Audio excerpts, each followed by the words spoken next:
ಮಳವಳ್ಳಿ ಸಂತೆ, ಕಿರ್ಗಾವ್ ಸಂತೆ ಅತಿ ಹೆಚ್ಚು ಮೋಸ ಆಯ್ತಾ ಇರದೆ ಮಳವಳ್ಳಿ ಕಿರ್ಗಾವ್ ಸಂತೆಲಿ. ಓಕೆ.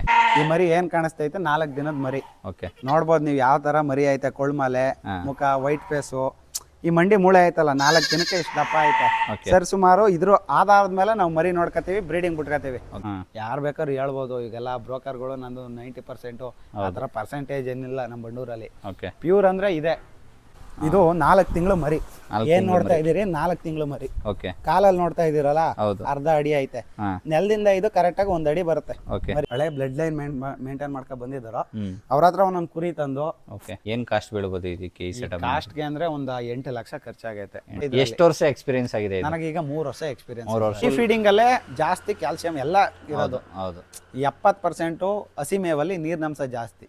ಇನ್ನು ಬ್ರೀಡರ್ ಆಗಿ ಈ ಫೀಲ್ಡ್ ಯಾವ್ದು ಬಂಡೂರ್ ಫೀಲ್ಡ್ ಅಲ್ಲಿ ಹೆಸರು ಮಾಡಿರೋದು ಇದೆ. ಇನ್ನು ಸುಮಾರು ಟಾಗ್ರವೆ. ಮಂಡಿ ಮೂಳೆ ದಪ್ಪಾಗಿರ್ಬೇಕು, ಫೇಸ್ ನೋಡಿ ಯಾವ ತರ ಕಿಲ್ಕಿಲಿಯಾಗಿರ್ಬೇಕು ಮರಿ, ಅಟ್ರಾಕ್ಟಿವ್ ಆಗಿ. ಇದು ಮೇನ್. ಸ್ನೇಹಿತರೆ ನಮಸ್ಕಾರ. ನಾನಿವತ್ತು ತೋರಿಸ್ತಾ ಇರೋದು ಒಂದು ಬಂಡೂರ್ ಬ್ರೀಡ್ ಕುರಿಗಳನ್ನ. ಇದು ನಾವಿವತ್ತು ಬಂದಿರೋದು ಮಂಡ್ಯ ಡಿಸ್ಟಿಕ್ ಮಧುರ ತಾಲೂಕು SI ಹೊನ್ನಲ್ಗೆರೆ ಅಂತ. ಇಲ್ಲಿ ಪ್ಯೂರು ಬಂಡೂರ್ ಬ್ರೀಡ್ನ ಸಾಕಿದ್ದಾರೆ. ಒಂದು 200 ಕುರಿಗಳು ಇಲ್ಲಿ ಲೈವ್ ಆಗಿ ಸಿಗುತ್ತೆ. ಇವರು ಕ್ರಾಸಿಂಗ್, ಒಳ್ಳೊಳ್ಳೆ ಬ್ರೀಡಿಂಗು, ಒಳ್ಳೊಳ್ಳೆ ಮರಿಗಳು, ಕ್ವಾಲಿಟಿ ಮರಿಗಳನ್ನ ಪ್ರೊಡ್ಯೂಸ್ ಮಾಡಿ ಸೇಲ್ ಮಾಡ್ತಿರ್ತಾರೆ. ಬನ್ನಿ ಅವ್ರನ್ನೇ ಮಾತಾಡ್ಸೋಣ, ಯಾವ ರೀತಿ ಸಾಕ್ತಾರೆ, ಯಾವ ರೀತಿ ಪ್ರೊಸೆಸಿಂಗ್, ಇದು ಸೇಲಿಂಗು, ಬ್ರೀಡಿಂಗ್ಗೆ ಯಾವ ರೀತಿ ಮಾಡಿಸ್ತಾರೆ ಅನ್ನೋದೆಲ್ಲ ಮಾತಾಡಿಸ್ತೀನಿ. ಬನ್ನಿ ಅವ್ರ ಜೊತೆ. ಸರ್ ನಮಸ್ತೆ. ನಮಸ್ತೆ. ನಿಮ್ಮ ಪರಿಚಯ ಸರ್? ನನ್ನ ಪರಿಚಯ ಅಪ್ಪಗೌಡ ಅಂತ, ಮಂಡ್ಯ ಜಿಲ್ಲೆ ಮಧುರ ತಾಲೂಕು SI ಹೊನ್ನಲ್ಗೆರೆ ನಮ್ಮ ಗ್ರಾಮ. ಓಕೆ.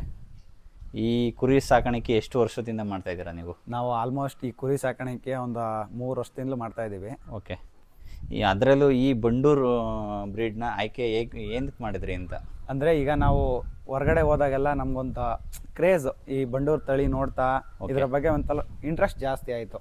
ಇಂಟ್ರೆಸ್ಟ್ ಆದಾಗ ಏನಾಯಿತು, ನಾವು ಫಸ್ಟು ಸಾಕುವ ಅಂತ ಒಂದೆರಡು ತಂದಾಗ ಏನಾಯಿತು, ನಮಗೆ ಒಂದು ಸ್ವಲ್ಪ ಮೋಸ ಆಯಿತು. ಈ ಕ್ರಾಸ್ ಬ್ರೀಡ್ ಕೊಟ್ಟು ಈ ಥರ ಎಲ್ಲ ಲಾಸ್ ಆದಾಗ ನೋಡುವ ಅಂತ ಒಂದು 50 ಪರ್ಚೇಸ್ ಮಾಡ್ಬಿಟ್ಟಿದ್ದು ನಾವು. ಅಷ್ಟೊತ್ತಿಗೆಲ್ಲ ಮೋಸನೇ ಆಗಿತ್ತು.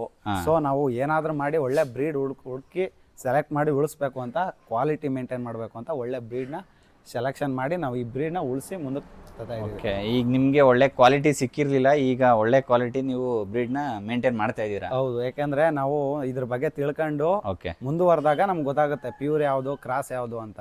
ಸುಮ್ಮನೆ ತಿಳಿದೇನೆ ಗೊತ್ತಿಲ್ದೇನೆ ಮಾಡಿದ್ರೆ ಫಸ್ಟ್ ಆಫ್ ಆಲ್ ಅವ್ರು ಕೊಡೋದೆಲ್ಲ ಕ್ರಾಸ್ ಮರಿಗಳೇ, ಆಗ ಲಾಸ್ ಆಗುತ್ತೆ. ಈ ಬಂಡೂರ್ ಟಗರು ಯಾವ ಇದರಲ್ಲಿ ಜಾಸ್ತಿ ಜಾಸ್ತಿ ಸಿಗುತ್ತೆ? ನಮ್ಮ ಮಂಡ್ಯ ಡಿಸ್ಟಿಕಲ್ಲೇ ಇದು ಆಲ್ಮೋಸ್ಟ್ ಆಲ್. ಮಂಡ್ಯ ಅದು ಬಿಟ್ರೆ ಇಲ್ಲಿ ಗಾಣಾಳು ಫಾಲ್ಸ್ ಇದೆಯಲ್ಲ, ಆ ಕಡೆ ಈ ನಿಯರ್ ಬೈ ನಮ್ಮ ಮಂಡ್ಯ ಜಿಲ್ಲೆ. ಓಕೆ. ಏನ್ ಪರ್ಪಸ್ ಇದು? ಮಟನ್ ಪರ್ಪಸ್, ಶೋಕಿ ಪರ್ಪಸ್? ಏನಿತ್ತು ಅಂದ್ರೆ ಫಸ್ಟ್ ಆಫ್ ಆಲ್ ಮೊದಲೆಲ್ಲ ಜೋರಾಗಿತ್ತು. ಈಗ ಮಂದೆ ಕುರಿ ಸಾಕ್ತಂಗ್ ಆಗ ಕುರಿಗಳು ಸಾಕಿದ್ರು. ಬಟ್ ಆ ಟೈಮಲ್ಲಿ ಏನೋ ಮಟನ್ ಪರ್ಪಸ್ ಯೂಸ್ ಆಗಿ ಈ ಒಂದ್ ಸ್ವಲ್ಪ ರೇರೆಸ್ಟ್ ಬ್ರೀಡ್ ಆಯ್ತು. ರೇರ್ ಆದಾಗ ಏನಾಯ್ತು, ಈಗ ಹಳ್ಳಿಕಾರ್ ರೇರ್ ಆದಂಗೆ ಜಾಸ್ತಿ ಹೆಂಗ್ ವ್ಯಾಲ್ಯೂ ಆಯ್ತು. ಬಟ್ ಇದು ಪ್ಯೂರ್ ಕ್ವಾಲಿಟಿ ರೇರ್ ಆಯ್ತು. ಈಗ ಸಾಕಿರೋರೆಲ್ಲ ಏನ್ ಮಾಡೋದು ಅಂದ್ರೆ ಒಂದ್ 10 ಕ್ರಾಸ್ ಕುರಿಗೆ ಒಂದ್ ಒಳ್ಳೆ ಟಗರು ಮಡಿಕೊಂಡು ಕ್ರಾಸ್ ಬ್ರೀಡ್ ಮಾಡಿದ್ರು. ಸೊ ಅಲ್ಲಿಂದ ಇದು ಪ್ಯೂರ್ ಜನರೇಷನ್ ಹೋಯ್ತು. ಈಗ ಎಲ್ಲೋ ಸಿಗಲ್ಲ ಪ್ಯೂರ್. ಒಂದು 50 ಚಂದ ಹತ್ರ ಪ್ಯೂರ್ ಸಿಗ್ಬೋದು. ಯಾರು ಬೇಕಾದ್ರು ಹೇಳ್ಬೋದು, ಈಗೆಲ್ಲ ಬ್ರೋಕರ್ಗಳು ನಂದು 90% ಆ ಥರ ಪರ್ಸೆಂಟೇಜ್ ಏನಿಲ್ಲ ನಮ್ಮ ಬಂಡೂರಲ್ಲಿ. ಪ್ಯೂರ್ ಅಂದ್ರೆ ಇದೆ. ಒಂದು ಜಾತಿ ಎಲ್ಲಾರ್ಗೂ ಗೊತ್ತಾಗಲ್ಲ, ಜಾತಿ ಹೆಂಗ್ ನೋಡ್ಬೇಕು, ಮರಿ ಹೆಂಗ್ ಸೆಲೆಕ್ಷನ್ ಮಾಡ್ಬೇಕು ಅಂತ. ಈಗ ಏನ್ ಕುರಿ ಸಾಕಿದ್ರಲ್ಲ, ಪಳಗಿ ಅನುಭವ ಆಗಿರ್ತದಲ್ಲ, ಅವ್ರಿಗೆ ಗೊತ್ತಾಯ್ತೆ. ಈಗ ನೀವು ಹೆಂಗ್ ಗುರುತಿಸ್ತೀರಾ ಇದು 100% ಪ್ಯೂರ್ ಬಂಡೂರ್ ಜಾತಿನೇ ಅಂತ? ಈಗ ನಾವು ಇಲ್ಲಿ ನೋಡ್ಬೋದು ನೀವು ಮರಿ, ಆಲ್ಮೋಸ್ಟ್ ಆಲ್ ಇದು 1.5 ತಿಂಗಳು ಮರಿ. 1.5 ತಿಂಗಳಿಗೆ ಮರಿ ಇಷ್ಟೇ ಹೈಟ್ ಬರಬೇಕು. ಆಯ್ತಾ? 1.5 ತಿಂಗಳು ಮರಿ ಇಷ್ಟ ಆಯ್ತಾ? ಸೊ ನೀವು ನೋಡ್ಬೋದು ಅಲ್ಲಿ 3 ತಿಂಗಳು ಮರಿ. 3 ತಿಂಗಳಿಂದ ಇಲ್ಲಿಗೆ ಒಂದು 4 ತಿಂಗಳವರೆಗೆ ಈ ರೇಂಜ್ ಅಷ್ಟೇ ಬರೋದು. ಕ್ರಾಸ್ ಮರಿಗಳಲ್ಲಿ ಏನು ಅಂದ್ರೆ 1.5 ತಿಂಗಳು ಮರಿ, ನಮ್ಮ ಬಂಡೂರ್ ಮರಿ 3 ತಿಂಗಳು ಮರಿ ತರ ಕಾಣಿಸುತ್ತೆ. 1.5-2 ತಿಂಗಳು ಮರಿ. ಆ ಮರಿನ ಏನ್ ಮಾಡ್ತಾರೆ, ಜನಕ್ಕೆ ಕೊಡ್ತಾರೆ ಇದು ಪ್ಯೂರ್ ಅಂತ. ಪ್ಯೂರ್ ಬಂಡೂರ್. ಸೊ ಒಂದು 6 ತಿಂಗಳಾದಾಗ ಅವ್ರಿಗೆ ಗೊತ್ತಾಗುತ್ತೆ ಇದು ಪ್ಯೂರ್ ಮರಿ ಅಲ್ಲ, ಕ್ರಾಸ್ ಮರಿ ಅಂತ. ಅಲ್ಲೊಂದು 50-60% ಕರೆಕ್ಟ್ ಆದಾಗ ಆ ತರ ಮರಿಗಳು ಬರುತ್ತೆ. ಬಟ್ ಆದ್ರೆ ಒಂದು 6 ತಿಂಗಳು 1 ವರ್ಷ ಆದ್ಮೇಲೆ ಅದೇ ಕ್ವಾಲಿಟಿ ಉಳ್ಕೊಳ್ಳಲ್ಲ. ಅದ್ರಲ್ಲಿ ಗೊತ್ತಾಗೋಗುತ್ತೆ, ಹೈಟ್ ಬರುತ್ತೆ ಆ ತರ. ಈ ಪ್ಯೂರ್ ನೋಡ್ಲೇಬೇಕು ಅಂದ್ರೆ ನೀವು ಗೊತ್ತಾಗುತ್ತೆ. ಈಗ ಇಷ್ಟೇ ಇರ್ಬೇಕು ಮರಿ.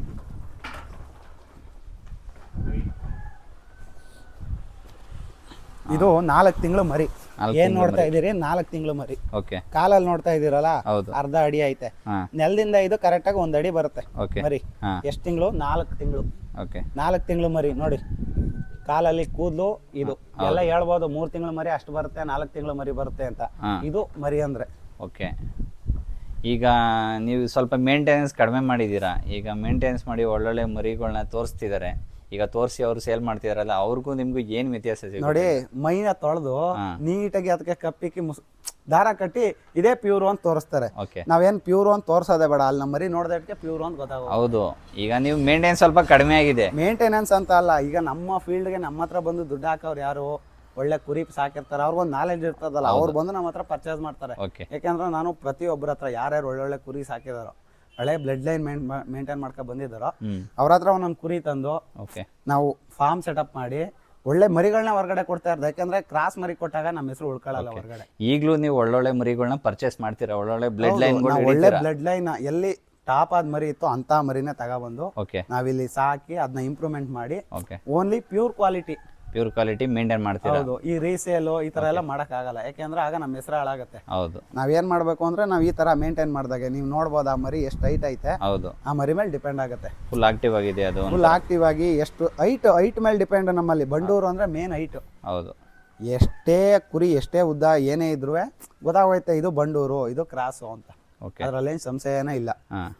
ಮೇನ್ ಆಗಿ ಮಂಡಿ ಮೂಳೆ ಇದ್ರಲ್ಲಿ ಗಮನಿಸುವಂಥದ್ದು ಹೈಟು ಮತ್ತೆ ಫೇಸು. ಈಗೆಲ್ಲ ವೈಟ್ ಫೇಸೇ ಆಗ್ಬೇಕು ಅಂತ ಹೇಳ್ತಾರೆ.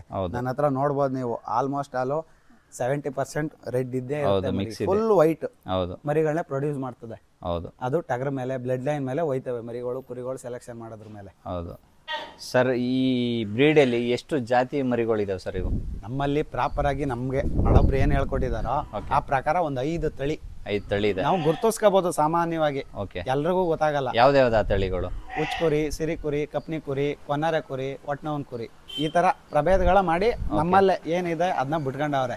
ಇದು ಹೆಂಗೆ ಡಿಫ್ರೆನ್ಸ್ ಕಂಡುಹಿಡಿತೀರಾ? ಏನು ಅಂದ್ರೆ ಈಗ ಸಿರಿ ಕುರಿ ಅಂದ್ರೆ ಒಂದು ಪ್ರಾಪರ್ ಆಗಿ ಗೊತ್ತಾಗುತ್ತೆ. ಈಗ ಒಂದು ಹೈಟ್ ಏನೈತೆ 1.5 ಅಡಿ ಹೈಟು, ಶೇಪು, ಮತ್ತೆ ಅದರಿಂದ ಈಗ ನಮ್ ಯಾರು ಪರ್ಚೇಸ್ ಮಾಡ್ತಾ ಇರ್ತೀವಿ ಅದನ್ನ ಕೇಳ್ತೀವಿ ನಾವು ಪರ್ಚೇಸ್ ಮಾಡೋರ ಹತ್ರ, ಸರ್ ಯಾವ ಕುರಿ ಇದು ಅಂತ. ಅವ್ರು ಹೇಳ್ತಾರೆ, ನೋಡಪ್ಪ ನಾನು ಹಳೆಯದು ನಮ್ಮ ಅಪ್ಪಂದು ಇದು, ನಮ್ಮ ಅಪ್ಪ ಹೇಳ್ಕೊಟ್ಟಿರೋದು ನನಗೆ ಇದು ಸಿರಿ ಕುರಿ. ಈ ತರ ವಹಿವಾಟಲ್ಲೇ ಬಂದಿರೋದೇ ಹೊರ್ತು ಪ್ರಾಪರ್ ಆಗಿ ಯಾರು ಕಂಡಿಡಿಯಕ್ಕಾಗಲ್ಲ. ಒಂದೇನು ಹಳೆ ಬೇಸಿಕ್ ಮೇಲೆ ಒಂದು ಅಂದಾಜ್ ಮೇಲೆ ಇದು ಸಿರಿ ಕುರಿ ಅಂತ ಹೇಳ್ಬೋದು. ಬೇರೆಯವರೆಲ್ಲ ಹೇಳ್ತಾರೆ ಇದಿಲ್ವೇ ಇಲ್ಲ ಸುಳ್ಳು ಅಂತ. ಐತೆ, ಬಟ್ ಕಂಡಿಡಿಯೋದು ಯಾರಿಗೂ ಗೊತ್ತಿಲ್ಲ. ಯಾಕೆಂದ್ರೆ ಎಲ್ಲಾರು ಸತ್ತೋದ್ರು. ಒಳ್ಳೆ ಕುರಿ ಇದ್ರ ಬಗ್ಗೆ ನಾಲೆಡ್ಜ್ ಗೊತ್ತಿರೋರು ಎಲ್ಲ ಕಮ್ಮಿ.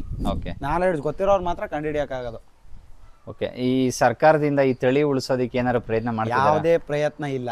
ಏನು ಈ ಫೀಲ್ಡ್ ಅಲ್ಲಿ ಹೆಸರು ಮಾಡಿರೋರು ಉಳಿಸ್ಕೋಬೇಕಲ್ಲ. ನಾವು ಈ ಕುರಿನ ಈ ಒಳ್ಳೆ ಬ್ಲಡ್ ಲೈನ್ ಉಳಿಸ್ಬೇಕಲ್ಲ ಅಂತ ಉಳಿಸ್ತಾ ಇರೋರು ಒಂದು 50-60 ಸೀಟ್ ಇರ್ಬೋದು. ಇದನ್ನ ಬಿಸ್ನೆಸ್ ಪರ್ಪಸ್ ಆಗಿ ಮಾಡ್ಕೊಂಡಿರೋರು ಎಲ್ಲ. ಏನ್ ಗೌರ್ಮೆಂಟ್ ಕಡೆಯಿಂದ ಈ ಫಾರಮ್ಗಳೆಲ್ಲ ಅಲ್ಲಿ ಬಂಡೂರು ಕುರಿ ಹೆಸರನ್ನ ಅವ್ರಿಗೆ ತೀರಮಾನ ಗೊತ್ತೇ ಇಲ್ಲ. ಇದ್ರ ಬಗ್ಗೆ ಅಭಿವೃದ್ಧಿ ಬಗ್ಗೆ ಗಮನನೇ ಇಲ್ಲ. ಸೇಮ್ ಈಗ ಯಾವ ತರ ಹಳ್ಳಿಕಾರ ಆಯ್ತೋ ಇದು ಅದೇ ತರನೇ. ಯಾರು ಬೇಕಾದ್ರೂ ಉಳಿಸ್ಕೊತಾರವ್ರು ಉಳಿಸ್ಕೊಂಡಂಗೆ. ಮಿಕ್ತವರೆಲ್ಲ ಬ್ರೋಕರಿಂಗ್ ಮಾಡ್ಕೊಂಡು ಇದು ಪ್ಯೂರ್ ಬ್ಲಡ್ ಲೈನು, ಇಲ್ಲಿ ಬ್ಲಡ್ ಲೈನು. ನೀವು ಬ್ಲಡ್ ಲೈನ್ ಅಂದೇ ಇಟ್ಗೆ ಅವ್ರನ್ನ ಕ್ವಶನ್ ಮಾರ್ಕ್ ಹಾಕಿ ಕೇಳ್ಬಿಡ್ಬೇಕು, ನೀವ್ ಎಲ್ಲಿ ತಂದಿದ್ರಿ ಬ್ಲಡ್ ಲೈನ್ ಹೇಳಕ್ಕೆ, ಯಾವ ಮನೆ ಎಲ್ಲಿ ಯಾರ ಮನೇಲಿ ಬ್ಲಡ್ ಲೈನ್ ಉಳ್ಕೊಂಡಿತ್ತು. First of all blood line ಅಂದ್ರೆ ಗೊತ್ತಿಲ್ಲ ಜನಕ್ಕೆ. ಯಾರೋ ಒಬ್ಬ ಬ್ಲಡ್ ಲೈನ್ ಹೇಳ್ದ, ಅಲ್ಲಿಂದ ಬ್ಲಡ್ ಲೈನ್ ಬತ್ತು ಇನ್ನೊಬ್ಬರ ಬಾಯಿಗೆ, ಇದು 100% ಬ್ಲಡ್ ಲೈನ್ ಮರಿ. ಅವ್ರಿಗೆ ಹೇಳ್ಕತಾ ಇರೋದು. ಏನ್ ಮಾಡ್ತಾರ, ಸಂತಲ್ವಾಗಿ 10,000, 8,000, 6,000 ಮರಿ ಸಿಗ್ತವೆ. ಏನು ನಾಟಿ ಕ್ರಾಸ್ ಮರಿ, ಬಂಡೂರ್ ಕ್ರಾಸು ವ್ಯತ್ಯಾಸ ಗೊತ್ತಾಗಲ್ಲ 2 ತಿಂಗಳು 3 ತಿಂಗಳು ರೇಂಜ್ ಅಲ್ಲಿ. ಆಗೇನ್ ಮಾಡ್ತಾರೆ, ಅದೇ ಆಪರ್ಚುನಿಟಿ ಇವತ್ತು ಬಂಡೂರ್ ಫೀಲ್ಡ್ ಹೆಸರು ಹಾಳು ಮಾಡಕ್ಕೆ ಮೇನ್ ಆಗಿ ನಡೀತಾ ಇರೋ ಆಪರ್ಚುನಿಟಿ ಅದು. ಅವ್ರೇನ್ ಮಾಡ್ತಾರೆ, ಸರ್ ಇದೇ ಪ್ಯೂರ್ ಬ್ಲಡ್ ಲೈನ್ ಅಂದ್ಬಿಟ್ಟು ಕೊಡ್ತಾರೆ. ಅದ್ರ ಬಂಡವಾಳ ಗೊತ್ತಾಗದೆ 4 ತಿಂಗಳು 6 ವರ್ಷದವರೆಗೂ 6 ತಿಂಗಳು ವರ್ಷ. ಅಲ್ಲಿ ಗೊತ್ತಾದ್ಮೇಲೆ ಏನಾಯ್ತು, ಯಾರೋ ರೀಸೇಲ್ ಮಾಡ್ಬೇಕು ಇವರು ಹೋದಾಗ ಮೊಗ್ಚು ಬೀಳ್ತಾರೆ. ಇವತ್ತೇ 15,000 ಕೊಟ್ಬಿಟ್ಟು ಕ್ರಾಸ್ ಮರಿ ತಗೋದವರು 1 ವರ್ಷ ಸಾಕದ್ಮೇಲೆ ಎಷ್ಟು ಕೇಳ್ತಾನೆ, 12,000 10,000 ಕೇಳ್ತಾನೆ. ಏನ್ ಆದಾಯನೇ ಇಲ್ಲ ಅಲ್ಲಿ, ಆದಾಯ ಇಲ್ಲ. ಅಲ್ಲೇ ಆಗ್ಬಿಟ್ಟಿರುತ್ತೆ. ತಿಳುವಳಿಕೆ ಇರಲ್ವಲ್ಲ ಜನಕ್ಕೆ. ತಿಳುವಳಿಕೆ ಇಲ್ಲದೆ ಹೋದಾಗ ರೈತರಿಗೆ ಯಾವ ತರ ಮೋಸ ಮಾಡ್ಬೋದು ಅಂತ ಒಂದ್ 4-5 ಜನ ಅವ್ರೆ. ನಾವು ಪರ್ಟಿಕ್ಯುಲರ್ ಆಗಿ ಅವ್ರನ್ನ ಮೆನ್ಷನ್ ಮಾಡೇ ಹೇಳ್ಬೋದು, ತಗೊಂಡು ಮಾಡ್ತೀರಾ. ಹೌದು. ಈಗ ಅವ್ರು ಏನು ಮಾಡ್ತಾವ್ರೆ ಅದು ತಪ್ಪು ಅಂತ ಯಾರು ಬೆಳ್ ಮಾಡಿ ತೋರಿಸ್ತಾ ಇಲ್ಲ. ಯಾಕೆ ಅಂದ್ರೆ ನಮ್ಗೆ ಯಾಕೆ ಹೌದು ಅವಶ್ಯಕತೆ ಇಲ್ದೇನೆ ಮೈ ಮೇಲೆ ಎಳ್ಕದ ಯಾರು ಮಾಡ್ತಾ ಇಲ್ಲ. ಕ್ವಶನ್ ಮಾರ್ಕ್ ಮಾಡ್ಬೇಕು. ಈಗ ನಾವು ಬಂಡೂರು ಅಂತಾನೆ ಹೇಳ್ಬೇಕು. ಹೌದು. ಈ ಬೋಳಿ ಮಕ್ಳು ಏನ್ ಮಾಡ್ತಾರೆ ಅಂದ್ರೆ ಪ್ಯೂರ್ ಬಂಡೂರ್ ಹೆಸರನ್ನ ಹಾಳು ಮಾಡ್ಬಿಟ್ಟವ್ರೆ 70%. ಈಗ ನೀವು ಬಂದ್ರಿ ನನ್ನ ಹತ್ರ ಕೇಳಿದ್ರಿ, ಬರ್ತೀನಿ ನಾನು ನನ್ನ ಫಾರಂ ತೋರಿಸ್ತೀನಿ, ನಾನು ಲೊಕೇಶನ್ ಕೊಟ್ಟಿರ್ತೀನಿ, ನೀವು ನನ್ನ ಕೇಳ್ಬೋದು ನನಗೆ ಪ್ಯೂರ್ ಅಂತ ಕ್ರಾಸ್ ಮರಿ ಕೊಟ್ಟಿದ್ದೀರಿ ಅಂತ. ಹೌದು. ಅದೇ ನೀವು ಸಂತೆಲಿ ಹೋಗಿ ಪರ್ಚೇಸ್ ಮಾಡ್ತೀರಾ, ಇಲ್ಲ ಇನ್ನೊಬ್ರ ಹತ್ರ ಪರ್ಚೇಸ್ ಮಾಡ್ತೀರಾ, ಸರ್ ನಾವು ತಂದಿದಾಗ ಅದು ಪ್ಯೂರ್ ಮರಿನೇ, ನೀವು ಸರಿಯಾಗಿ ಮೇಂಟೆನೆನ್ಸ್ ಮಾಡಲಿಲ್ಲ ಅಂತ ಹೇಳಿ ಅವ್ರಿಗೆ ಮೋಸ ಮಾಡಿ ಕಳಿಸ್ತಾರೆ. ಈಗ ಇಲ್ಲಿ ನಿಮ್ಮ ಲೋಕಲ್ ಸುತ್ತಮುತ್ತ ಸಂತೆಗಳು ನಡೀತಾವ? ಬಂಡೂರು, ಮಳವಳ್ಳಿ ಸಂತೆ, ಕಿರ್ಗಾವ್ ಸಂತೆ, ಅತಿ ಹೆಚ್ಚು ಮೋಸ ಆಯ್ತಾ ಇರದೆ ಮಳವಳ್ಳಿ ಕಿರ್ಗಾವ್ ಸಂತೆಲಿ. ಓಕೆ, ರೀಸೇಲ್ ಮಾಡಕ್ ಹೋಯ್ತಾನ ರೈತ ಒಂದ್ 4 ಬಂಡು ಈಗ ಒಂದಷ್ಟು ತಗೊಂಡು ಈಗ ರೈತರ ಹತ್ರ ತಗೊಬಂದು ಅಲ್ಲಿ ಯಾರೊಬ್ಬ ರೀಸೇಲ್ ಮಾಡ್ತಾನೆ, ಅವನ ಹತ್ರ ಇನ್ನೊಬ್ಬ ಯಾರ ತಗೊಂಡು ಅವನು ಸೋಷಿಯಲ್ ಮೀಡಿಯಾದಲ್ಲಿ ಇದು ಪ್ಯೂರು ಅನ್ನೋ ತರ ಏನ್ ಮಾಡ್ತಾರೆ, ಮಾರ್ಕೆಟಿಂಗ್ ಈ ತರ ಹೋಯ್ತಾ ಇದೆ. ಆಯ್ತು, ಈ ತರ ಪೋಟ್ರೆ ಮಾಡಿ ಆ ಮರಿನ ತೊಳೆದು ಲುಕ್ ಆಗಿ ಮಾಡಿ ಅದನ್ನ ಹೆಸರನ್ನ ಹಾಳು ಮಾಡಿ ಅವ್ರ ಮನೆ ಹಾಳು ಮಾಡ್ಬಿಡ್ತಾರೆ. ಓಕೆ, 10,000 ಪ್ರಾಪರ್ ಆಗಿ 10,000 ಸ್ಟಾರ್ಟ್ ಆದ್ರೆ ಮರಿ ಓಕೆ ಸರಿ ಸುಮಾರು 1 ಲಕ್ಷದವರೆಗೂ ಐತೆ. ಏನ್ ನೋಡಿ ಮರಿ ತಗೋಬೇಕು ಅಂದ್ರೆ ಮೇನ್ ಒಂದೇ ಉದ್ದೇಶ.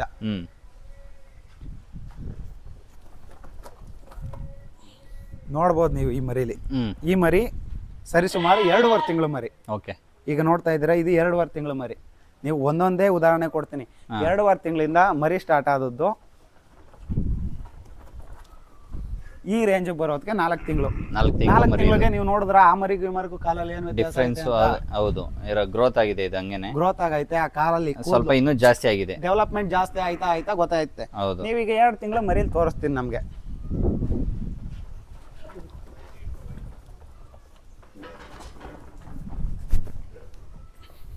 ಈ ಮರಿಲಿ ನೋಡ್ತಾ ಇದ್ದೀರಾ, 2 ತಿಂಗಳು, ಇದಕ್ಕೆ 2.5 ತಿಂಗಳು. ಇದ್ರಲ್ಲಿ ಏನ್ ಗೊತ್ತಾಯ್ತೈತೆ, ಇನ್ನೂ ಬಂದೇ ಬಂದಿಲ್ಲ. ಹೌದು, ಸೊ ಇದ್ರಲ್ಲಿ ಕಂಡಿನಾರ್ದವ್ರು ಏನ್ ಮಾಡ್ತಾರೆ, ಇಲ್ಲ ಇದೇ ಪ್ಯೂರು, ಓಕೆ ಆ ತರ ಅಲ್ಲೇ ಅವ್ರು ಕ್ರಾಸ್ ಮರಿ ಕೊಡ್ತಾರಲ್ಲ ಅಲ್ಲೇ ತೋರಿಸಿದಾಗ ಈ ತರ ಆಯ್ತದೆ. ಮರಿ ಹುಟ್ಟಾಗ್ಲೇ ಈ ಸ್ಟೇಜಲ್ಲಿ ಇರಬೇಕು. ಸ್ಟಾರ್ಟಿಂಗ್ 1 ತಿಂಗಳು ರೇಂಜು. ಈ ಮರಿ ನೀವು ನೋಡಿದಾಗ 1 ತಿಂಗಳು ಮರಿ, ಇದು 1 ತಿಂಗಳು ಮರಿ. ಇಲ್ಲಿಂದ ಇಷ್ಟೇ ಅಳತೆ, ಓಕೆ, ಇಲ್ಲಿಂದ ಇಷ್ಟ ಅಳತೆ, ಇದೇ ಶೇಪು ಮರಿ ನಿಂತ್ಕೊಳ್ಳೋದು. ಓಕೆ, ಮರಿ ಶೇಪು ಹಿಂಗೆ ಸಂತೆಲಿ ಏನ್ ಮಾಡ್ತಾರೆ ಅಂದ್ರೆ, ಸರ್ ಇದೇ ಪ್ಯೂರ್ ಮರಿ, ಹಿಂಗ್ ಸಾವ್ರ್ಬಿಟ್ಟು ಹಿಂಗ್ ನಿಲ್ಸ್ಬಿಟ್ಟು, ನೋಡಿ ಸರ್ ಇದೇ ಪ್ಯೂರು, ನೋಡಿ ಬನ್ನಿ ನಮ್ಮ ಹತ್ರ ಆ ಫಾರ್ಮ್ ಈ ಫಾರ್ಮ್ ಅಂತ ಬರೀ ಸುಳ್ಳೆ ಹೇಳ್ತಾರೆ ಜನಕ್ಕೆ. ಇಷ್ಟೇ ಮರಿ 1 ತಿಂಗಳಿಗೆ ಈ ಹೈಟ್ ಬಂದ್ಮೇಲೆ ಸರಿ ಸುಮಾರು 3 ರಿಂದ 4 ತಿಂಗಳು ಅಷ್ಟೇ ಹೈಟ್ ನಿಂತ್ಕೊಂಡಾಗ ಇದು ಪ್ಯೂರ್ ಮರಿ. ಓಕೆ, ಇಲ್ಲ ಅಂದ್ರೆ ಅದು ಯಾರು ಏನೇ ಹೇಳಿದ್ರು ಅದು ಕ್ರಾಸ್ ಮರಿಗೆ ಸೇರೋದು. ಓಕೆ, ಈಗ ರೇರ್ ಆಲ್ಮೋಸ್ಟ್ ಈಗೆಲ್ಲ ಕ್ರಾಸ್ ಮರಿಗಳೇ ಸೇಲ್ ಆಗ್ತವೆ. ಹೌದು, 70% ಈ ಬಂಡೂರ್ ಫೀಲ್ಡ್ ಅಲ್ಲಿ ಕ್ರಾಸ್ ಮರಿಗಳನ್ನೇ ಕೊಡ್ತಾ ಇರೋದು. ಯಾಕೆ ಅಂದ್ರೆ ನಮ್ಮ ಹತ್ರ ಬಂದ್ರು ಯಾರೋ ಒಬ್ಬ ರೀಸೇಲರ್ ಬಂದ, ನಾವೇನ್ ಮಾಡ್ತೀವಿ, ನಮಗ ಏನ್ ರೈಟ್ ಗೀಟತ್ತ ಆ ರೈಟ್ಗೆ ಕೊಡೋದು ಅವ್ನಿಗೆ, ರೀಸೇಲರ್ಗೆ. ಇಲ್ಲಿ ನಾವು ಲಾಸ್ ಮಾಡ್ಕೊಂಡು ಯಾರಿಗೂ ಕೊಡಲ್ಲ. ಇವತ್ತು ನನ್ನ ಹತ್ರ ನಾನೇ 15,000 ಮಾರಿದ್ಮೇಲೆ ಅವ್ನ ಎಷ್ಟು ಮಾರ್ತಾನೆ? ಹೌದು, ಅವನೊಂದು 2-3 ಲಾಭ ಇಲ್ಲ ಮಾರಲ್ಲ ಅವನು. ಮರಿ ಎಲ್ಲಿಗೋಯ್ತು? 20,000 ನಿಂತ್ಕೊಳ್ಳೋದು. ಏನು ನಮ್ಮ ಹತ್ರ ಅವ್ರಿಗೆ ಲಾಭನೋ? ಈಗ 10,000 ಮರಿ ತರ್ತಾನೆ, 10 ರಿಂದ ಅವ್ನು 15,000 ಮರಿ ಮಾರ್ತಾನೆ. ಏನ್ರಲ್ಲಿ ಲಾಭ? ಅದೇ ಮೀಡಿಯೇಟರ್ ಇಲ್ಲಿ ಮಧ್ಯವರ್ತಿನೇ ಒಂದ್ 5,000 ಲಾಭ ಮಾಡ್ಕೊಂಡು ಈಗ ಅದಕ್ಕೆ ನಾನು ಸಾಕ್ತವ್ರಿಗೂ ಸಿಗಲ್ಲ, ಅಲ್ಲಿ ಬೈ ಮಾಡಿ ಅವ್ರು ಮುಂದೆ ನೋಡ್ಕೊಳ್ಳೋರ್ಗೂ ಸಿಗಲ್ಲ. ಈಗ ಏನಾಯ್ತು ಅಂದ್ರೆ ಕ್ರಾಸ್ ಮರಿನೇ 6-7 ಸಾವಿರಕ್ಕೆ ತಗೊಂಡು 15,000 ಮಾರಿದ್ರೆ ಎಷ್ಟು ಲಾಭ ಸಿಕ್ತು? ಹೌದು, 8,000 ರಿಂದ 10,000 ಸಿಗ್ತದೆ. ಅದಕ್ಕೆ ಅವ್ರು ಯಾರು ಪ್ಯೂರ್ ಮರಿನ ಮಾರಲ್ಲ, 70% ಮಾರೋದೇ ಇಲ್ಲ ಅವರು. ಎಲ್ಲ ಎಲ್ಲೋ ಈಗ ಏನಾಗುತ್ತೆ ಅಂದ್ರೆ ಕ್ರಾಸ್ ಹೇಳದ್ನಲ್ಲ ನಾನು, ಒಂದು 20 ಕುರಿಗೆ ಒಂದ್ ಒಳ್ಳೆ ಟಗರು ತಗೊಂಡ್ ಮಡಿಕೊಂಡು ಅಂತವ್ರನ್ನ ಇಟ್ಕೋತಾರ ಅವರು. 500,000 ಹೆಚ್ಚಾಗಿ ಕೊಟ್ಟು ಅವ್ರ ಹತ್ರ ಪರ್ಚೇಸ್ ಮಾಡ್ತಾರೆ, ಮಾರ್ತಾರೆ. ಇಷ್ಟೇ ಆಗದ ಅವ್ರ ಕೈಲಿ. ಮಾರ್ಕೆಟಿಂಗ್ ಒಟ್ಟಿನಲ್ಲಿ ಬಂಡೂರ್ ಫೀಲ್ಡ್ ಹಾಳು ಮಾಡ್ಬಿಟ್ಟು ಹಾಳಾಗಿದೆ. ಓಕೆ ಸರ್, ಇದು ನಿಮ್ಮ ಫಾರ್ಮ್ ಸೆಟಪ್ ಎಷ್ಟು ಅಡಿ ಇದೆ ಸರ್? ಇದು ಆಲ್ಮೋಸ್ಟ್ ಆಲು ಇದೊಂದು 65 ಅಡಿ ಉದ್ದ. 65 ಅಡಿ, ಓಕೆ. ಮತ್ತೆ ಇದೊಂದು 45 ಅಡಿ 50 ಅಡಿ ಅಗಲ ಐತೆ. ಏನು ಕಾಸ್ಟ್ ಬೀಳ್ಬೋದು ಇದಕ್ಕೆ? ಈ ಸೆಟಪ್ ಕಾಸ್ಟ್ಗೆ ಅಂದರೆ ಒಂದು 8 ಲಕ್ಷ ಖರ್ಚಾಗೈತೆ ಕಬ್ಬಣಕ್ಕೆ. ಓಕೆ. ಇನ್ನು ವಿತ್ ಮೆಟೀರಿಯಲ್ಲು ಆಳು ಮುಳು ಇವಕ್ಕೊಂದು 2 ಲಕ್ಷ ಹಾಕಂದ್ರೆ 10 ಲಕ್ಷ ಆಗುತ್ತೆ. ಒಳಗಡೆ ಸೆಟಪ್ಗೆ ಒಂದು 2 ಲಕ್ಷ, ಒಂದು 12 ಲಕ್ಷ ಫಾರ್ಮ್ ನಿಂತೈತೆ. 12 ಲಕ್ಷದಲ್ಲಿ? 12 ಲಕ್ಷ. ಓಕೆ. ಈ ಅಟ್ನಿ ಸಿಸ್ಟಮ್ ಬೆಟ್ರಾ ಇಲ್ಲ ನೆಲದ ಮೇಲೆನೆ ಬಿಡೋದು ಬೆಟ್ರಾ? ಈಗ ನಮ್ಮ ಹತ್ರ ಓನ್ ಪರ್ಪಸ್ಗೆ ಒಂದು 20 ಕುರಿ ಮೇಂಟೈನ್ ಮಾಡ್ತೀವಿ. ನಾನು ಹೊರಗಡೆ ಜಾಬ್ ಹೋಗಿದ್ದು ಬಂದು ಕುರಿ ಮೇಂಟೈನ್ ಮಾಡ್ತೀನಿ, ಜೊತೆಗೆ ಸೈಡ್ ಬಿಸ್ನೆಸ್ ಮಾಡ್ತೀನಿ ಅಂದರೆ ಅಟ್ಟು ಸಿಸ್ಟಮ್ ಬೆಸ್ಟ್. ಯಾಕೆಂದ್ರೆ ಅವ್ರಿಗೆ ಕುಡ್ಸೋದು ಈ ಥರ ಎಲ್ಲ ಕೆಲಸ ಇರಲ್ಲ. ಅದು ತಿಂಗಳಿಗೊಂದ್ಸರಿ ಗುಡ್ಸ್ಕೋಬೋದು. ಓಕೆ. ಯಾಕೆ ಅಂದರೆ ಮೇವು ಹಾಕ್ಬಿಟ್ಟೋದು ನೋಡ್ಕೊಳ್ಳೋದು, ಕ್ಲೀನಾಗಿ ಮರಿಯೆಲ್ಲ ಆಯ್ತಾ, ಮೇವು ತಿಂತಾಯ್ತಾ, ಈ ಪ್ರಕಾರ ನೋಡ್ಕೊಂಡು ಅವ್ರು ಕೆಲ್ಸಕ್ಕೆ ಹೋಗಿದ್ದು ಬಂದು ಸಂಜೆ ಹೊತ್ತು ಕೆಲಸ ಮಾಡ್ಕೋಬೋದು. ಇಲ್ಲ ನಾನಿಲ್ಲ ದೊಡ್ಡ ಮಟ್ಟದಲ್ಲಿ ಮಾಡ್ತೀನಿ ಅಂದರೆ ಪಾಲ್ಟೇಷನ್ ಮಾಡ್ಕೊಂಡು ನೆಲದಲ್ಲೇ ಆರೋಗ್ಯವಾಗಿರ್ತವೆ ಕುರಿ. ಓಕೆ. ನೆಲದಲ್ಲೇ ಸಾಕೋದು ಬೆಟರು. ಯಾಕೆಂದ್ರೆ ಅವ್ರಿಗೆ ಇನ್ವೆಸ್ಟ್ ಜಾಸ್ತಿ ತಗೊಳ್ಳಲ್ಲ. ಹೌದು. ಈಗ ನಾನು 50 ಕುರಿ ತಗೋಬತ್ತೀನಿ, ನೆಲದಲ್ಲೇ ಮಾಡ್ತೀನಿ ಅಂದರೆ ಫಾರ್ಮ್ ಸೆಟಪ್ ಮಾಡೋದಕ್ಕೆ ಕುರಿಗೆ 50 ಲಕ್ಷ ಹಾಕಿದ್ರೆ ಹೌದು ಫಾರ್ಮು ಎಲ್ಲ ಸೇರಿ ನಾವು ಕುರಿ ಮೇಯಿಸಿದಾಗ ಕುರಿಲೇ ಅಷ್ಟು ಆದಾಯ ಬರಲ್ಲ. ಹೌದು. ಕಂಪ್ಯಾರಿಸನ್ ಮಾಡ್ಕೊಂಡಾಗ ಅದೇ 8 ಲಕ್ಷ 10 ಲಕ್ಷ ಬಂಡವಾಳ ಉಳಿಸಿದ್ರೆ ಇದರಲ್ಲೇ ಆದಾಯ ಮಾಡ್ಬೋದು. ಈಗ ಹೊಸದಾಗಿ ಬಂದು ಬಿಸ್ನೆಸ್ ಸ್ಟಾರ್ಟ್ ಮಾಡ್ತೀನಿ ಅನ್ನೋರಿಗೆ ಏನು ಹೇಳಕ್ಕೆ ಇಷ್ಟಪಡ್ತೀರಾ? ನೀವು ತಿಳ್ಕೊಂಡು ಮಾಡಬೇಕು. ಓಕೆ. ಯಾವುದೇ ಕೆಲಸ ಆದ್ರೂ ನಾವು ತಿಳ್ಕೊಂಡು ಮಾಡಿದಾಗ ಅದ್ರಲ್ಲಿ ಆದಾಯ ಜಾಸ್ತಿ. ಅನುಭವ ಮುಖ್ಯ. ಯಾಕೆಂದ್ರೆ ಈಗ ನಾನು ಹೇಳ್ತೀನಿ, ನನ್ನನ್ನು ನಂಬೇಡಿ, ನಿಮ್ಗೆ ಅನುಭವದಲ್ಲಿ ನಿಮ್ಮ ಅನುಭವದಲ್ಲಿ ಕುರಿ ಪರ್ಚೇಸ್ ಮಾಡಬೇಕು. ಅದೇ ನಮ್ಮ ಬಂಡೂರು ಫೀಲ್ಡ್ ಅಲ್ಲಿ, ಬೇರೆ ಫೀಲ್ಡ್ ಅಲ್ಲ, ಬೇರೆ ಫೀಲ್ಡ್ ಅಲ್ಲಿ ಎಲ್ಲಾದ್ರಲ್ಲೂ ಅನುಭವ ಇಲ್ಲದೆ ಕೈ ಹಾಕೋದು ಕೈ ಸುಟ್ಕೊಳ್ಳೋದು ಇದೇ ಇದೆ. ಯಾಕೆಂದ್ರೆ ಈಗ ನಾನು ಹೇಳ್ಬೋದು ಪ್ರಾಪರ್ ಆಗಿ ಅದ್ರ ಬಂಡವಾಳ ನನಗೆ ಗೊತ್ತಿರ್ತದೆ. ನಾನು ಒಂದು ಕುರಿ ಮಾರ್ತಾ ಇದ್ದೀನಿ ಅಂದ್ರೆ ಅದೇನೋ ಒಂದು ನೆಗೆಟಿವ್ ಇರ್ತದೆ, ಅದ್ರಲ್ಲಿ ಒಂದು ಪಾಸಿಟಿವ್ ಇರ್ತದೆ. ನಾನು ದುಡ್ಡನ್ನ ಆಸೆಗೆ ಮಾರ್ತಾ ಇರ್ಬೋದು, ಇಲ್ಲ ಬೇಕು ಅಂತಾನೆ ಮಾರ್ತಾ ಇರ್ಬೋದು, ಪರ್ಸನಲ್ ರೀಸನ್ಗೆ. ಆದರೆ ಅದು ಒಂದ್ಸರಿ ಒಳ್ಳೇದು ಆಗ್ಬೋದು, ಕೆಟ್ಟದ್ದು ಆಗ್ಬೋದು. ಓಕೆ. ಈಗ ವ್ಯಾಕ್ಸಿನೇಷನ್ ಎಲ್ಲ ಹೇಗೆ ಮಾಡ್ತೀರಾ ಅಂತ? ನಾವೀಗ ಈ ಟೈಮಲ್ಲಿ ET BT PPR ವರ್ಷಕ್ಕೆ ಮೇನ್ ಇದೆ, ನೀವು ಮಾಡ್ಕೋತೀರಾ? ಫಸ್ಟು PPR ವರ್ಷಕ್ಕೊಂದ್ಸರಿ, ET BT 6 ತಿಂಗಳಿಗೆ. ಈಗ ET ಆಗೈತೆ. ಏನು ವ್ಯಾಕ್ಸಿನ್ ಅಂದ್ರೆ ಏನು, ಮುಂಚಿತವಾಗಿ ಬರೋ ಕಾಯಿಲೆಗೆ ತಡೆಗಳ್ಳಿ ಅಂತ. ಯಾಕೆಂದ್ರೆ ಹೊರಗಡೆ ಫೀಲ್ಡ್ ಹೋಯ್ತವೆ, ಫೀಲ್ಡಲ್ಲಿ ಏನೋ ಒಂದು ಹುಳ ತಿಂತವೆ, ಅದು ರಿಯಾಕ್ಷನ್ ಆದಾಗ ಒಳಗಡೆ ಆಂಟಿಬಯೋಟಿಕ್ ಆಗಿ ಕೆಲಸ ಮಾಡ್ತದೆ. ಹೌದು, ಇದು ಮೇನು. ಯಾರೋ ಗೊತ್ತಿಲ್ಲದವ್ರು ಹೇಳ್ಬೋದು ಈ ET BT ಇವೆಲ್ಲ ಏನು ನಾವು ಯೂಸ್ನೇ ಮಾಡ್ತಾ ಇಲ್ಲ. ಇನ್ನೊಬ್ರು ಹೇಳ್ಬೋದು ಗ್ರೋತ್ ಪ್ರಮೋಟರ್ ಯೂಸ್ ಮಾಡಿ, ಒಳ್ಳೆ ಕುರಿ ತಾಕತ್ತಾಗಿ ಬರ್ತವೆ. ಅದೆಲ್ಲ ಸುಳ್ಳು. ಈಗ ಯಾಕೆಂದ್ರೆ ನಾವು ಯಾವುದೋ ಗ್ರೋತ್ ಪ್ರಮೋಟರ್ ಯೂಸ್ ಮಾಡಲ್ಲ. ಕುರಿ ಮೇವ್ ತಿನ್ಬೇಕಾ, ಏನ್ ಮಾಡ್ಬೇಕು, ಅದು ಆರೋಗ್ಯವಾಗಿರಿದ್ರೆ ಕುರಿ ಮೇವ್ ತಿಂದು ಅದೇ ಡೆವಲಪ್ಮೆಂಟ್ ಆಯ್ತು. ರೋಗ ನಿರೋಧಕ ಶಕ್ತಿ ಹೆಚ್ಚಾಗಿದ್ರೆ ಈಗ ನಾವು ಗ್ರೋತ್ ಪ್ರಮೋಟರ್ ಏನ್ ಕೊಡೋ ಅವಶ್ಯಕತೆ ಇಲ್ಲ. ನಾವೇನ್ ಮಾಡ್ಬೇಕು, ಡಿವರ್ಮಿಂಗ್ ಮೇನ್ ಪರ್ಪಸ್ ಕುರಿಲಿ. ಜಂತುಗಳು ಬಾಡಿಲಿ ಇದ್ದಾಗ ಡೆವಲಪ್ಮೆಂಟ್ ಕಾಣಲ್ಲ. ಯಾವುದೇ ಕುರಿ ಸಾಕಿರೋರು ಹೇಳಿದ್ರು ಅದೊಂದೇ ಮೇನ್ ಪರ್ಪಸ್. ಕುರಿ ಆರೋಗ್ಯವಾಗಿರ್ಬೇಕು ಅಂದ್ರೆ ಡಿವರ್ಮಿಂಗ್ ಮಾಡ್ಕೊಂಡು, ಏನೋ ಲಿವರ್ ಟಾನಿಕ್ ವರ್ಷದಲ್ಲಿ ಒಂದ್ಸರಿ ಬೆಟರ್. ಯಾವುದೇ ಮೆಡಿಸನ್ ಆದ್ರೂ ಬಾಡಿ ಮೇಲೆ ಎಫೆಕ್ಟ್ ಮಾಡಿದಾಗ ಕುರಿ ಅಷ್ಟು ಗ್ರೋತ್ ಆಗಿ ಕಾಣಲ್ಲ. ಒಂದಷ್ಟು ದಿನ ತಿನ್ನಕ್ಕಾಗ್ದವ್ನಿಗೆ ತಿನ್ಸಿ ಕೊಲೆಸ್ಟ್ರಾಲ್ ಜಾಸ್ತಿ ಮಾಡಿಸಿ ನಾವೇ ಸಾಯಿಸ್ದಂಗೆ ಆಗುತ್ತೆ ಕುರಿಗಳು. ಇದು ನೀವೇ ವ್ಯಾಕ್ಸಿನೇಷನ್ ಮಾಡ್ಕೋತೀರಾ ಇಲ್ಲ ಡಾಕ್ಟರ್ ಸಪೋರ್ಟ್? ಡಾಕ್ಟರ್ ಕನ್ಸಲ್ಟ್ ಮಾಡ್ತಾರೆ. ನಾವೇ ವ್ಯಾಕ್ಸಿನೇಷನ್ ಏನೇ ಆಗಿದ್ರು ನಾವು ಕಣ್ಣಾಳ್ತಲ್ಲಿ ಗೊತ್ತಾಗುತ್ತೆ ಈ ಕುರಿಗೆ ಜ್ವರ ಬಂದೈತೆ, ಈ ಟೈಮ್ ವ್ಯಾಕ್ಸಿನ್ ಮಾಡಿದ್ರೆ ಸರಿ. ಅಬ್ಸರ್ವೇಷನ್ ಅಲ್ಲೇ ಗೊತ್ತಾಗೋಗುತ್ತೆ ಕುರಿ. ಹೆಂಗ್ ಗುರುತಿಸ್ತೀರಾ ಈಗ ನೀವು ಈಗ ಪ್ರಾಬ್ಲಮ್ ಆಗಿದೆ ಅಂತ? ಈ ಕುರಿ ಮಲ್ಕ ಆಗ್ತೈತೆ, ಈಗ ಏನಾಗೈತೆ, ಇದು ಆರೋಗ್ಯ. ಓಕೆ, ಇದು ಮೇನು. ಆಕ್ಟಿವ್ ಆಗೈತೆ. ಆಕ್ಟಿವ್ ಆಗಿಲ್ಲದೆ ಹೋದವ ಏನ್ ಮಾಡ್ತವೆ, ತಲೆ ಬಕ್ಕೊಂಡು ಸಪ್ಪಗಾಗಿ ನಿಂತಿರ್ತವೆ. ಆಗ ಟೆಂಪ್ರೇಚರ್ ಮೇನ್. ಟೆಂಪ್ರೇಚರ್ ಚೆಕ್ ಮಾಡಿದಾಗ ಅದು ಏನಾಗೈತೋ ಏನೋ ಫಸ್ಟ್ ನೋಡ್ತೀವಿ. ಬೇಸಿಕ್ ಗೊತ್ತಾಗುತ್ತೆ. ಬೇಸಿಕ್ ಗೊತ್ತಾದಾಗ ಈ ಟ್ರೀಟ್ಮೆಂಟ್ ಮಾಡ್ಬೋದು ಅಂತ ನಾವೇ ಮಾಡ್ಕೋತೀವಿ. ಹಂಗೂ ಆಗಿಲ್ಲ ಅಂದ್ರೆ ಡಾಕ್ಟರ್ ಏನಿಲ್ಲ, ಇಲ್ಲಿ ಸರೌಂಡಿಂಗ್ ಅಲ್ಲಿ ಡಾಕ್ಟ್ರೇ ಇಲ್ಲ ಆಕ್ಚುಲಿ. ನಾವೇ ಹೊರಗಡೆ ಹೋಗಿ ಮಂಡ್ಯ ಒಂದು ಬ್ಲಡ್ ಚೆಕಪ್ ಮಾಡಿಸಿ ಅದ್ರಲ್ಲಿ ಏನು ಮೇನ್ ಪರ್ಪಸ್, ಏನು ಬ್ಯಾಕ್ಟೀರಿಯಾ, ವೈರಲ್ ಇನ್ಫೆಕ್ಷನ್ ಏನ್ ನೋಡ್ಕೊಂಡು ಅವ್ರು ಕನ್ಸಲ್ಟ್ ಮಾಡಿ ಅವ್ರ ಏನ್ ಮೆಡಿಸನ್ ಕೊಡ್ತಾರೋ ನಾವು ಅದನ್ನ ಮೇಂಟೈನ್ ಮಾಡ್ಕೋತೀವಿ. ಅದ್ರ ಮೇಲೆ ಮೇಂಟೈನ್ ಮಾಡ್ಕೋತೀವಿ. ಅದೇ ಎಕ್ಸ್ಪೀರಿಯನ್ಸ್ ಆಯ್ತಾ, ಗೊತ್ತೇ ಆಗೋಯ್ತು. ನಮಗೂ ಎಕ್ಸ್ಪೀರಿಯನ್ಸ್ ಇರ್ಲಿಲ್ಲ. ಇದು ಎಷ್ಟು ವರ್ಷ ಎಕ್ಸ್ಪೀರಿಯನ್ಸ್ ಆಗಿದೆ? ನನಗೀಗ 3 ವರ್ಷ ಎಕ್ಸ್ಪೀರಿಯನ್ಸ್. 3 ವರ್ಷಕ್ಕೆ ಆಲ್ಮೋಸ್ಟ್ ಅಲ್ಲಿ 90% ಕಲ್ತ್ಕೊಂಡ. ಸ್ಟಾರ್ಟ್ ಮಾಡಿದ್ದು ಎಷ್ಟು ಮರಿಯಿಂದ ಸ್ಟಾರ್ಟ್ ಮಾಡಿದ್ರಿ? ಸ್ಟಾರ್ಟ್ ಮಾಡೋದು 2 ಮರಿಯಿಂದ. 2 ಮರಿಯಿಂದ, ಒಂದು ಕುರಿ ಒಂದು ಮರಿ. ಈಗ 200 ಮರಿಗೆ ಬಂದು ನಿಂತಿದೆ. ಈಗ 200 ಮರಿಗೆ ಬಂದು ನಿಂತೈತೆ. ಓಕೆ. ವರ್ಷದ ಆದಾಯ ಎಷ್ಟು ಮಾಡ್ಬೋದು ಅಂತ? ವರ್ಷದ ಆದಾಯ ಮಾಡಬಹುದು. ಟಾರ್ಗೆಟ್ ಅಂದ್ರೆ ಒಂದು 20 ಲಕ್ಷ. 20 ಲಕ್ಷ ಟರ್ನ್ ಓವರ್ ಅಂದ್ರೆ ವರ್ಷಕ್ಕೆ ನಾವು ಒಂದು 20 ರಿಂದ 30 ಲಕ್ಷ ಟರ್ನ್ ಓವರ್ ಮಾಡ್ಬೋದು. ಆ ಟರ್ನ್ ಓವರ್ ಅಲ್ಲಿ ನಾವು ಮಾಡಿರೋ ಇನ್ವೆಸ್ಟ್ಮೆಂಟ್ ಕಳೆದು ಒಂದು 10 ಲಕ್ಷನಾರು ಉಳಿಸ್ಬೋದು. ದೊಡ್ಡ ಪ್ರಮಾಣದಲ್ಲಿ ಮಾಡಿದ್ರೆ ಅದೇ ತರ ಖರ್ಚು ಇರ್ತದೆ. ಈಗ ಫೀಡಿಂಗ್ ಅಲ್ಲಿ ಎಲ್ಲಾ ಕಳೆದು ಒಂದು 10 ಲಕ್ಷನಾರು ಉಳಿಸ್ಬೋದು ಕರೆಕ್ಟಾಗಿ ಮಾಡ್ತೀನಿ ಅಂದ್ರೆ. ಈಗ ಏನು ಅಂದ್ರೆ ಈ ಬ್ಯಾಚ್ ಅಲ್ಲಿ ಒಂದು 30 ಮರಿ ಬತ್ತು ಅಂದ್ರೆ ಒಂದು 20 ಮರಿನಾರು ಗ್ಯಾರಂಟಿ ಇರುತ್ತೆ. ಯಾಕೆಂದ್ರೆ ಎಲ್ಲಾ ಮರಿನೂ ಉಳಿಸ್ಕೊತೀನಿ ಅಂತ ಹೇಳಕ್ಕಾಗಲ್ಲ ಬಂಡೂರು ಫೀಲ್ಡ್ ಅಲ್ಲಿ. ಹೌದು. ಈಗ ಒಂದು 200 ಮರಿ ಸಾಕೋದಕ್ಕೆ ಎಷ್ಟು ಜನ ಆಳ್ಬೇಕಾಗುತ್ತೆ? ಸ್ವಂತ ಆದ್ರೆ ಇಬ್ರು, ಲೇಬರ್ಸ್ ಆದ್ರೆ 5 ಜನ ಬೇಕಾಗುತ್ತೆ. ಲೇಬರ್ಸ್ ಆದ್ರೆ 200 ಕೂರಿ. ಯಾಕೆ ಅಂದ್ರೆ ಮೇವ್ ತರಬೇಕು, ಪುಡಿ ಮಾಡಬೇಕು, ಇವಕ್ಕೆಲ್ಲ ಹಾಕ್ಬೇಕು. ಇಲ್ಲ ಸೈಲೇಜ್ ಮೇಂಟೈನ್ ಮಾಡ್ತೀನಿ ಅಂದ್ರೆ ಕಾಸ್ಟ್ ಜಾಸ್ತಿ ಬೀಳ್ತದೆ ನಮ್ಗೆ. ಇಲ್ಲ ಫೀಲ್ಡ್ ಹೋಗ್ಬೇಕು. ಹೌದು. ಬೆಸ್ಟ್ ಅಂದ್ರೆ 2 ಅವರ್ 3 ಅವರ್ ಫೀಲ್ಡ್ ಗ್ರಾಸಿಂಗ್ ಮಾಡಿಸಿ ಮೇಯಿಸ್ಕೊ ಬಂದು ಕೂಡಾಕಿ ನಾವಿಲ್ಲಿ ಕೈ ತಿಂಡಿ, ರಾಗಿ ಹುಲ್ಲು, ಒಣಹುಲ್ಲು ಈ ತರ ಎಲ್ಲ ಮೇಂಟೈನ್ ಮಾಡಿ ಅಡ್ಜಸ್ಟ್ ಆಗ್ಬೇಕು ನಾವು ಫಾರಮ್ಗೆ. ಆಗ ಇಬ್ಬರೇ ಸಾಕು. ಈಗ ಇದೆಲ್ಲ ಹೊರಗಡೆ ಬಿಟ್ಟೆ ಮೇಯಿಸ್ತೀರಾ ನೀವು? ನಾವೀಗ ಒಂದು 3 ಗಂಟೆಗೆ ಬಿಡ್ತೀವಿ. 3 ಗಂಟೆಯಿಂದ 6 ಗಂಟೆ ಗಂಟಲು ಹೊರಗಡೆ ಮೇಯ್ತವೆ. ಮತ್ತೆ ಫಾರಮ್ಗೆ ಹಾಕ್ತಿವಿ. 1 ಅವರ್ ಕೆಲಸ. ಫಾರಮ್ ಎಲ್ಲ ನೀಟಾಗಿ ಕ್ಲೀನ್ ಮಾಡ್ಕೊಂಡಿರ್ತೀವ. ಕುರಿ ಬಂದೇಟ್ಗೆ 1 ಅವರ್ ಅರ್ಧ ಗಂಟೆ ರೆಸ್ಟ್ ಕೊಡ್ತೀವಿ ಕುರಿಗೆ. ರೆಸ್ಟ್ ಕೊಟ್ಮೇಲೆ ಏನ್ ಫೀಡಿಂಗ್ ಆಯ್ತಾ ಫೀಡಿಂಗ್ ಸ್ಟಾರ್ಟ್ ಮಾಡಿದ್ರೆ ಯಾವಕ್ಕೆ ಏನಾದ್ರು ಜ್ವರ ಬಂದೈತಾ ಇಲ್ಲ ಅಷ್ಟೇ ನೋಡ್ಬಿಟ್ಟು ನಮ್ಮ ಪಾಡಗ್ ನಾವು ನಮ್ಮ ಕೆಲಸಕ್ಕೆ ಹೋಗ್ತೀವಿ ಮನೆಗೆ. ಮುಗಿದಾದ್ಮೇಲೆ ನಾಳೆ ಬೆಳಗ್ಗೆ ನೋಡ್ಕೊತೀರಾ? ಪ್ರಕಾರ ನಾಳೆ ಬೆಳಗ್ಗೆಯಿಂದ ಏನ್ ಕೆಲಸ ಮಾಡಬೇಕು ಆ ತರ. ಈ ಡ್ರೈ ಹುಲ್ ಜಾಸ್ತಿ ಮೇಂಟೈನ್ ಮಾಡ್ತೀರಾ? ಮಾಮೂಲಿ ಸೈಲೇಜ್ ಬಾಡಿ ವೆಯ್ಟ್ ಗೇನ್ ಆಗ್ಬೇಕು ಅಂದ್ರೆ ಡ್ರೈಯೇ ಬೆಟರ್. ಡ್ರೈ ನಾವೇನು ಡ್ರೈ ಸ್ಟಾಕ್ ಇಟ್ಟಿರ್ತೀವಿ. ಹುಳ್ಳಿನಾರು ಸೀಸನ್ ಯಾವ್ದು ಕಮ್ಮಿಯಾಗಿ ಸಿಗುತ್ತೆ ಮೇಂಟೈನ್ ಮಾಡ್ಕೋತೀವಿ. ಪ್ರತಿಯೊಂದು ಮೇಂಟೈನ್ ಮಾಡ್ತೀವಿ. ನಾವು ನೋಡ್ಬೋದು ಆಲ್ಮೋಸ್ಟ್ ಅಲ್ಲಿ ನಾವು ಒಣಲ್ಲೇ ಮೇಂಟೈನ್ ಮಾಡ್ತಾ ಇರೋದು. ಹೌದು. ಅಲ್ಲಿಂದ ಮೇಕೆ ಬಂದಿರ್ತವೆ, ನಾವು ಇಲ್ಲಿ ಕಾಳು ಕೊಟ್ಟಿರ್ತೀವಿ, ಡ್ರೈ ಫೀಡಿಂಗ್ ತಿಂತವೆ. ಓಕೆ. ಅಲ್ಲಿ ಹಸಿರು ಮೇವು ಆಯ್ತು, ಇಲ್ಲಿ ಒಣಮೇವು ಆಯ್ತು. ಒಣಮೇವು. ಬಟ್ ಆಗ ಅಡ್ಜಸ್ಟ್ಮೆಂಟ್ ಅಲ್ಲಿ ಈಗ ಬಾಡಿ ಗ್ರೋತ್ ಬರಬೇಕು ಅಂದ್ರೆ ಡ್ರೈ ಫುಡ್ ಹಾಕಿದ್ರೇನೆ ಗ್ರೋತ್ ಬರೋದು. ಈ ಡ್ರೈ ಫೀಡಿಂಗ್ ಅಲ್ಲೇ ಜಾಸ್ತಿ ಕ್ಯಾಲ್ಸಿಯಂ ಎಲ್ಲ ಇರೋದು. ಹೌದು. 70% ಹಸಿ ಮೇವಲ್ಲಿ ನೀರಿನಂಶ ಜಾಸ್ತಿ, ಅದು ಬಾಡಿಗೆ ನೀರಿನಂಶ ಹೊರಗಡೆ ಹಾಕ್ಬಿಡುತ್ತೆ. ಹೌದು. ಅದಕ್ಕೆ ಉಳ್ಕೊಳ್ಳೋದೇನು ಹೊಟ್ಟೆ ತುಂಬಿರುತ್ತೆ ಅಷ್ಟೇ ಸ್ಯಾಟಿಸ್ಫ್ಯಾಕ್ಷನ್ ಕುರಿಗೆ.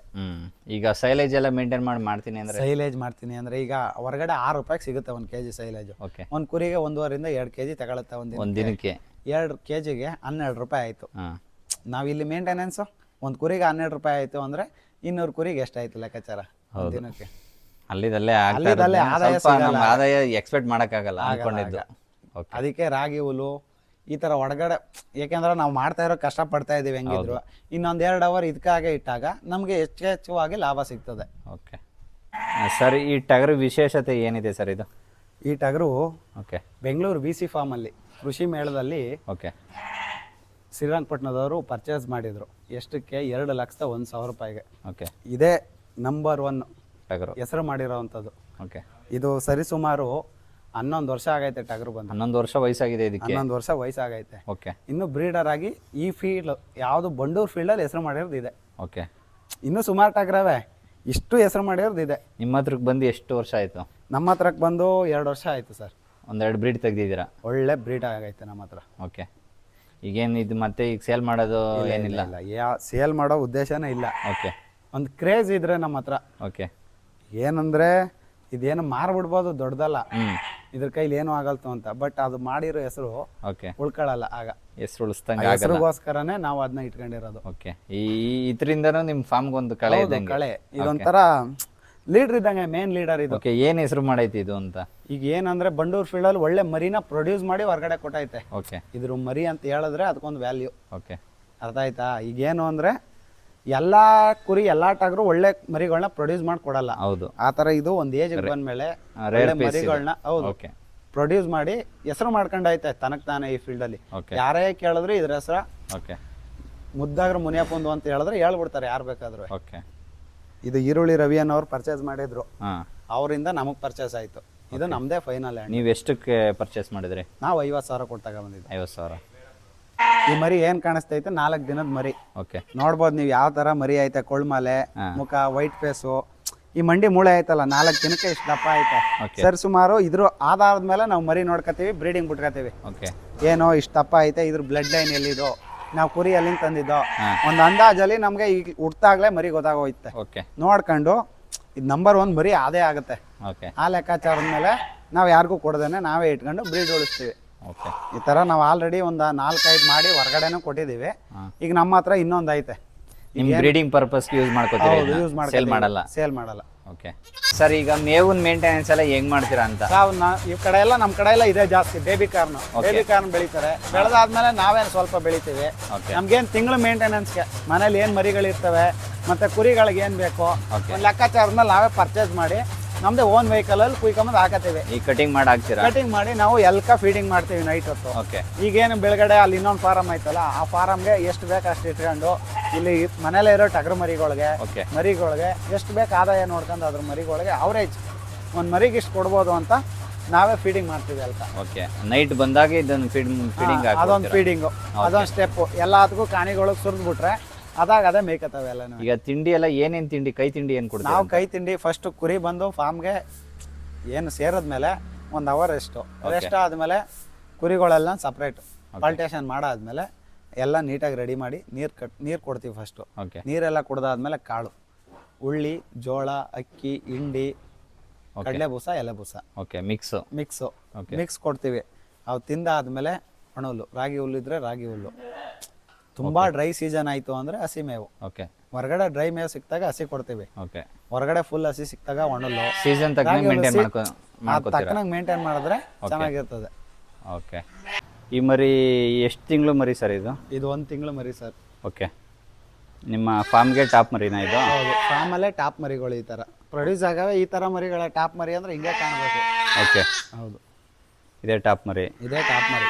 ಇದರಲ್ಲಿ ವಿಶೇಷತೆ ಏನೇನು ನೋಡ್ಬೋದು ಅಂತ ನೋಡ್ತಾ ಇದ್ದೀರಲ್ಲ ನೀವು, ಮಂಡಿಯಿಂದ ಈ ಮೇಲ್ಗಡೆ ನೋಡಿದಾಗ ಗಿಣ್ಣು ಎಷ್ಟು ದಪ್ಪ ಐತೆ ಅನ್ನೋದೇ ಮೇನ್ ಪರ್ಪಸ್. ಓಕೆ. ಮಂಡಿ ಮೂಳೆ ದಪ್ಪಾಗಿರ್ಬೇಕು. ಫೇಸ್ ನೋಡಿ ಯಾವ ಥರ ಕಿಲ್ಕಿಲಿಯಾಗಿರ್ಬೇಕು ಮರಿ, ಅಟ್ರಾಕ್ಟಿವ್ ಆಗಿ. ಓಕೆ. ಇದು ಮೇನ್. ಮತ್ತೆ ಈ ಕಾಲಲ್ಲಿ ಕೂದಲು ಈಗ ಏನು ಕಾಣಿಸ್ತಾ ಇತ್ತೋ ಇನ್ನೂ ತ್ರಿಬ್ಬಲ್ ಆಯ್ತದೆ ಕಾಲಲ್ಲಿ ಕೂದಲು. ಓಕೆ. ತ್ರಿಬ್ಬಲ್ ಆದಾಗ ಅದು ಟಾಪ್ ವೇರಿಯಂಟು ಅಂತ ಗೊತ್ತಾಯ್ತೆ. ಒಂದು 6 ತಿಂಗಳವರೆಗೂ ತಡಿಬೇಕು ಒಳ್ಳೆ ಮರಿಗಳು. 6 ತಿಂಗಳಿಗೆ ಅದ್ರ ರಿಸಲ್ಟ್ ಗೊತ್ತಾಗೋದು. ಈಗ ಈ ಮರಿನ ಸೇಲ್ ಮಾಡ್ತೀನಿ ಅಂದರೆ ಏನು ಪ್ರೈಸ್ಗೆ ಹೋಗ್ಬೋದು? ನಾವು ಆಲ್ಮೋಸ್ಟ್ ಆಲ್ 1 ತಿಂಗಳು 2 ತಿಂಗಳು ಮರಿಗಳನ್ನ ಕೊಡಲ್ಲ. ಯಾಕೆ ಅಂದರೆ ಈಗ ನಾವು ಕೊಡ್ತೀವಿ ಇದನ್ನ ಮರಿಗಳನ್ನ ಯಾರೋ ದುಡ್ಡಾಸಾಗಿ ಮಾರ್ದಾಗ್ಲೂ ಅವ್ರಿಗೆ ಮೇಂಟೆನೆನ್ಸ್ ಇರಲ್ಲ. ಯಾಕೆಂದ್ರೆ ತಾಯಿ ಹಾಲಲ್ಲಿ ಬರುವಷ್ಟು ಪೌಷ್ಟಿಕಾಂಶತೆ ಈ ಪಾಟ್ಲ ಹಾಲು ಈ ಹಾಲಲ್ಲಿ ಫೀಡಿಂಗಲ್ಲಿ ಸಿಗಲ್ಲ. ತಾಯಿ ಹಾಲು ಕುಡ್ದಷ್ಟು ಮರಿ ಆರೋಗ್ಯವಾಗಿರ್ತದೆ. ಒಂದು 3 ತಿಂಗಳ ಮೇಲೆ ಕೊಟ್ರೆ ನಮಗೂ ದುಡ್ಡಿಗೆ ಸರಿ ಹೋಗುತ್ತೆ, ಅವರು ತಗೋಕ್ ಸಾಕಿ ಬದುಕ್ಬೋದು. ಈಗಲೇ ಕೊಟ್ರೆ ಅಕಸ್ಮಾತ್ ಸತ್ತೋಯ್ತು ಅಂದ್ರೆ ಬ್ರೀಡ್ ಹೋಯ್ತಾ, ಒಳ್ಳೆ ಮರಿನೇ ಸಾಯಿಸ್ದಂಗೆ ಐತೆ. ಆಲ್ಮೋಸ್ಟ್ ಆಲ್ 1-2.5 ತಿಂಗಳ ಮರಿ, ಒಂದು ಫೀಮೇಲ್ ಆದ್ರೆ 20,000 ಮೇಲ್ಗಡೆ. 20,000 ಮೇಲೆ. ಹೆಣ್ಣು ಮರಿ. ಗಂಡು ಮರಿ ಆದ್ರೆ 15,000ದಿಂದ ಸ್ಟಾರ್ಟ್ ಆಯ್ತದೆ. ಒಳ್ಳೆ ಮರಿಗಳೇ. ಯಾಕಂದ್ರೆ ನಾವು ಅಲ್ಲಿ ಇಲ್ಲಿ ತಂದು ಸುಳ್ಳು ಹೇಳಿ ಮರಿ ಮಾರಲ್ಲ. ಗೊತ್ತಾಗುತ್ತೆ ಅವ್ರಿಗೆ ಬಂಡವಾಳ ಹಾಕ್ಬೋದೋ ಇಲ್ವೋ ಅಂತ. ಆ ಲೆಕ್ಕಾಚಾರದಲ್ಲಿ ಮರಿ ಕೊಡ್ತೀವಿ. ಓಕೆ ಸರ್, ಆಯ್ತು.